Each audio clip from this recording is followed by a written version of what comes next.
Friends, welcome to study कर। मैं हूं आपका दोस्त प्रभाकर। डेली करंट अफेयर्स में 2 दिसंबर 2022 के महत्वपूर्ण प्रश्नों को डिस्कस करेंगे।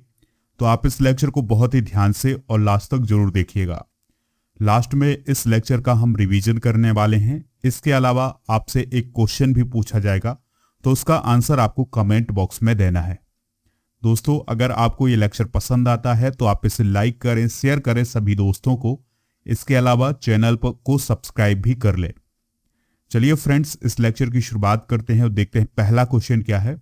विश्व एड्स दिवस यानी वर्ल्ड एड्स डे कब मनाया जाता है? आंसर है इसका 1 दिसंबर को। तो दोस्तों, हर साल 1 दिसंबर को विश्व एड्स दिवस मनाया जाता है। 1988 से हर साल इस दिवस को मनाने की शुरुआत हुई थी।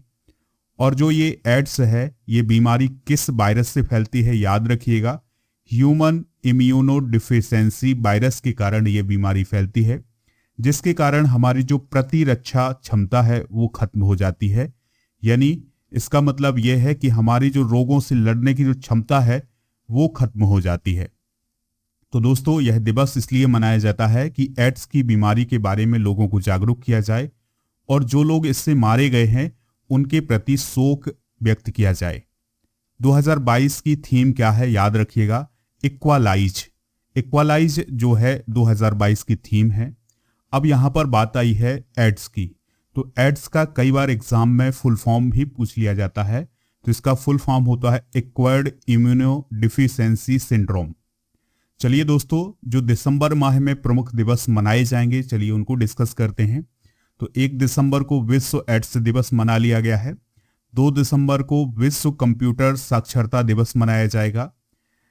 इसके अलावा 3 दिसंबर को विकलांग लोगों का अंतर्राष्ट्रीय दिवस, 4 दिसंबर को नौसेना दिवस, 7 दिसंबर को सशस्त्र सेना झंडा दिवस, 9 दिसंबर को भ्रष्टाचार के खिलाफ अंतर्राष्ट्रीय दिवस, 10 दिसंबर को मानवाधिकार दिवस, 11 दिसंबर को अंतर्राष्ट्रीय पर्वत दिवस, 14 दिसंबर को अंतर्राष्ट्रीय ऊर्जा दिवस, 18 दिसंबर को अंतर्राष्ट्रीय प्रवासी दिवस।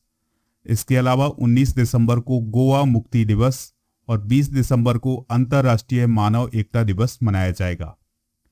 अगला प्रश्न है, अमेरिका में the ambassador of peace award से किसे सम्मानित किया गया है?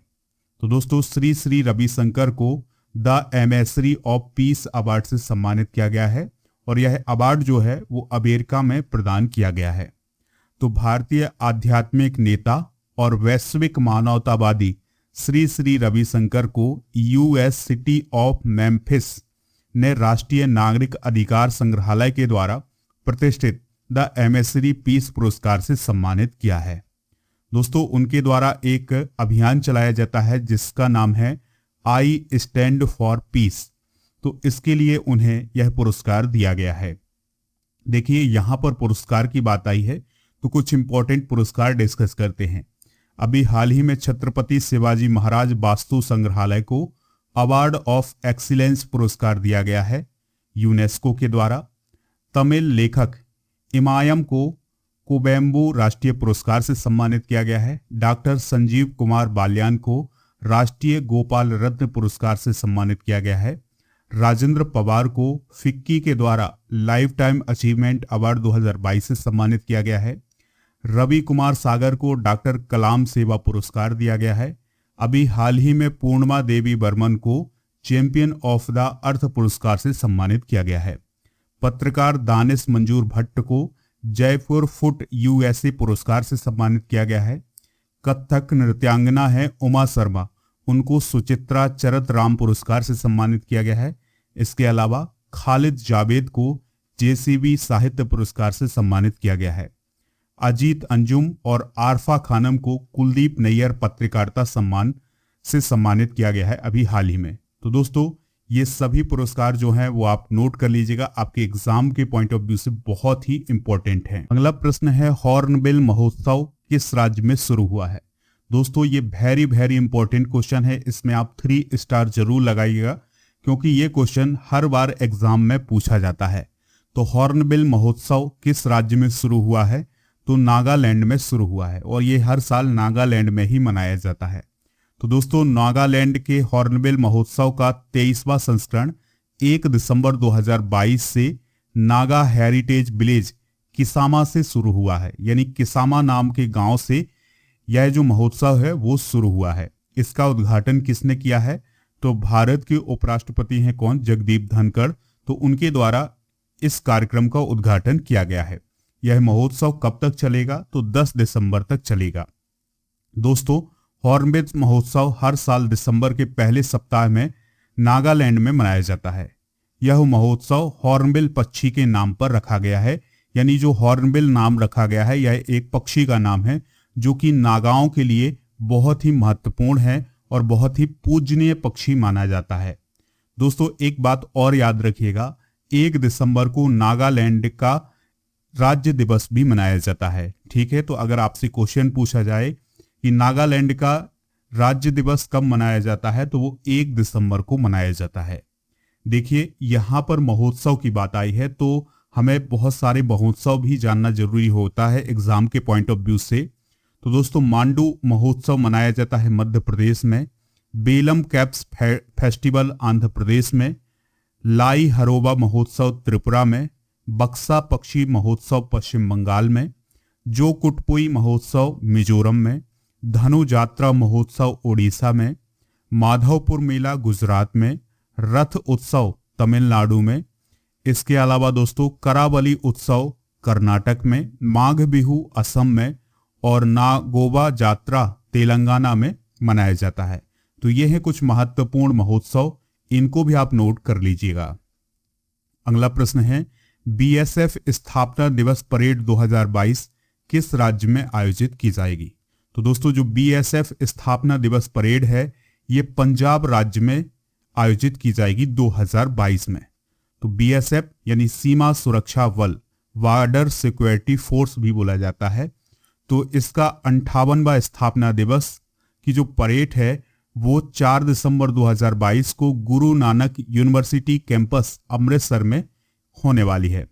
दोस्तों ऐसा पहली बार होगा कि बीएसएफ का स्थापना दिवस परेड पंजाब में, और दूसरी बार ऐसा होगा कि राजधानी से बाहर ये परेड आयोजित की जा रही है। परेड में महिला प्रहरी टुकड़ी होगी, ऊंट बैंड होंगे और पर्वतीय टुकड़ी सहित 12 फुट का दल शामिल होगा। दोस्तों बीएसएफ की स्थापना कब हुई थी? 1 दिसंबर 1965 को। चलिए दोस्तों अब हम बीएसएफ के बारे में कुछ और इंपॉर्टेंट बातें जानते हैं। इसका मोटो क्या है, यानी आदर्श वाक्य क्या है? जीवन पर्यंत कर्तव्य। और इसको कौन गवर्न करता है? तो दोस्तों यह गृह मंत्रालय के अंतर्गत आने वाला फोर्स है और इसका मुख्यालय नई दिल्ली में है। वर्तमान महानिदेशक कौन है? पंकज कुमार सिंह। पहले महानिदेशक कौन थे? के.एफ. रुस्तम जी। दोस्तों यह दुनिया में सबसे बड़ी सीमा बल है। इसका काम क्या होता है? तो पाकिस्तान से लगी जो सीमा है उसकी रक्षा करना, बांग्लादेश से लगी जो सीमा है भारत की उसकी रक्षा करना। ठीक है, चलिए अगला प्रश्न देखते हैं, इंपॉर्टेंट है। नई चेतना अभियान किस केंद्रीय मंत्रालय के द्वारा शुरू किया गया है? तो नई चेतना अभियान जो है वो ग्रामीण विकास मंत्रालय के द्वारा शुरू किया गया है।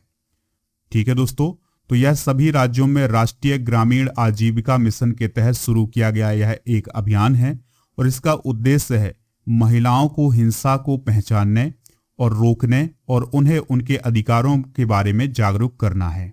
ठीक है दोस्तों, यानी कि महिलाओं को हिंसा के बारे में जागरूक करना और उनको रोकने के बारे में जागरूक करना और वो अपने किस प्रकार से अधिकार प्रयोग कर सकती हैं, इसके लिए नई चेतना अभियान शुरू किया गया है ग्रामीण विकास मंत्रालय के द्वारा। दोस्तों ग्रामीण विकास और पंचायती राज मंत्री कौन है? गिरिराज सिंह, याद रखिएगा। अगला प्रश्न है, नवीनतम आंकड़ों के अनुसार 2018 से 20 के दौरान भारत में मातृ मृत्यु दर यानी MMR क्या है? तो बहुत ही इंपॉर्टेंट क्वेश्चन है दोस्तों ये। तो भारत का 2018 से 2020 के दौरान मातृ मृत्यु दर क्या है? तो वो है 97 प्रति 1 लाख जीवित बच्चे। देखिए अब ये है क्या, ध्यान से सुनिएगा। यानी इसका मतलब ये है कि जब 1 लाख बच्चों का जन्म होता है तो उस पर 97 जो माताएं हैं उनका निधन हो जाता है।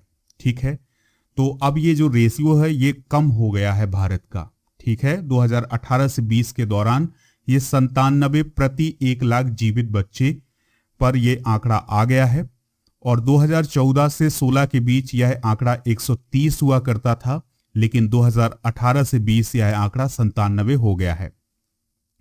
दोस्तों, भारत ने प्रति 1 लाख जीवित जन्मों पर 100 से कम MMR के लिए राष्ट्रीय स्वास्थ्य नीति लक्ष्य को पूरा कर लिया है। यानी कि जो राष्ट्रीय स्वास्थ्य नीति लक्ष्य है उसका मतलब यह है कि 100 से कम MMR होना चाहिए, यानी मातृ मृत्यु दर होनी चाहिए। तो अब 100 से कम मातृ मृत्यु दर हो गई है भारत में। लेकिन भारत के कुछ ऐसे राज्य हैं जहां पर मातृ मृत्यु दर बहुत ही अधिक है, जैसे असम में 195 है, मध्य प्रदेश में 173 है और उत्तर प्रदेश में 167 है, जबकि केरल में सबसे कम है। तो केरल में जो MMR है वो है 19। अगला प्रश्न है, जियांग जेनिम किस देश के पूर्व राष्ट्रपति थे जिनका हाल ही में निधन हो गया है?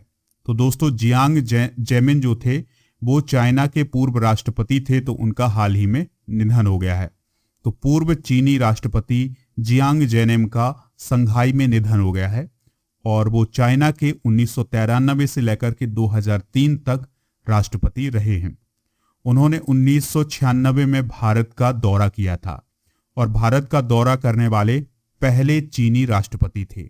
उनकी यात्रा के दौरान दोनों देशों के बीच LAC पर शांति बहाल करने के लिए एक व्यापक समझौता किया गया था और उस पर हस्ताक्षर किए गए थे भारत और चाइना के बीच में। दोस्तों, उनकी यात्रा के बाद 2003 में भारत के प्रधानमंत्री अटल बिहारी वाजपेयी ने भी चीन की यात्रा की थी। अगला क्वेश्चन है, हाल ही में भारत ने किस देश को $100 मिलियन की सहायता राशि दी है? आंसर है इसका मालदीव। तो दोस्तों, भारत ने मालदीव को $100 मिलियन की सहायता राशि प्रदान की है, और इसकी घोषणा जो केंद्रीय विदेश मंत्री हैं S जयशंकर उनके द्वारा की गई है, और ये राशि जो है वो सौंपी भी गई है किसे? मालदीव को। तो भारत के द्वारा सौंपी गई सहायता से मालदीव देश में उत्पन्न आर्थिक समस्याओं से निपटा जा सकेगा, यानी कि जो मालदीव में आर्थिक समस्याएं चल रही हैं तो उसमें इस राशि का उपयोग किया जाएगा। देखिए दोस्तों, आर्थिक समस्या क्यों उत्पन्न हो गई है मालदीव में? क्योंकि मालदीव पूरी तरह से पर्यटन पर निर्भर है। किस पर निर्भर है दोस्तों? पर्यटन पर निर्भर है, टूरिज्म पर निर्भर है। लेकिन कोविड-19 में यहाँ का जो टूरिज्म है वो पूरी तरह से प्रभावित हुआ है, जिसके कारण वहाँ की अर्थव्यवस्था भी प्रभावित हुई है। देखिए दोस्तों, मालदीव के बारे में कुछ इंपॉर्टेंट पॉइंट जानते हैं। देखिए, यहाँ पर आप इंडिया देख पा रहे हैं, ये है मालदीव। छोटे छोटे द्वीप समूहों का एक देश है और ये साउथ एशिया में स्थित है, हिंद महासागर में स्थित है। इसकी राजधानी है माले, और यहाँ के जो राष्ट्रपति हैं वो हैं इब्राहिम मोहम्मद सोलेह। और एक पॉइंट और याद रखिएगा, एशिया महाद्वीप का सबसे छोटा देश जो है एरिया की दृष्टि से वो कौन है? मालदीव है। अगला प्रश्न है, ग्लोबल प्राइम सिटीज इंडेक्स में मुंबई का स्थान कौन सा है? तो ग्लोबल प्राइम सिटीज इंडेक्स में जो मुंबई है उसका स्थान 22वां है, याद रखिएगा। ठीक है, बहुत ही इंपॉर्टेंट इंडेक्स है। तो प्रीमियम आवासीय संपत्तियों की कीमतों में सालाना बढ़ोतरी को आंकने वाले वैश्विक सूचकांक में मुंबई 22वें स्थान पर पहुंच चुका है। 2022 के लिए तैयार प्राइम ग्लोबल सिटीज सूचकांक पर आधारित एक रिपोर्ट में कहा गया है कि इस तिमाही में मुंबई के अलावा बेंगलुरु और दिल्ली में भी आवासीय संपत्तियों की औसत कीमतों में वृद्धि की गई है। तो जुलाई सितंबर तिमाही में मुंबई इस सूचकांक के आधार पर 22वें स्थान पर पहुंच गया है।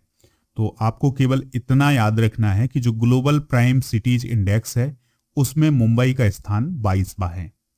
लास्ट क्वेश्चन है, परिवहन के किस साधन के लिए डिजी यात्रा सुविधा का उद्घाटन किया गया है? तो दोस्तों, ये बहुत इंपॉर्टेंट है। तो परिवहन में किस साधन के लिए डिजी यात्रा सुविधा का उद्घाटन किया गया है?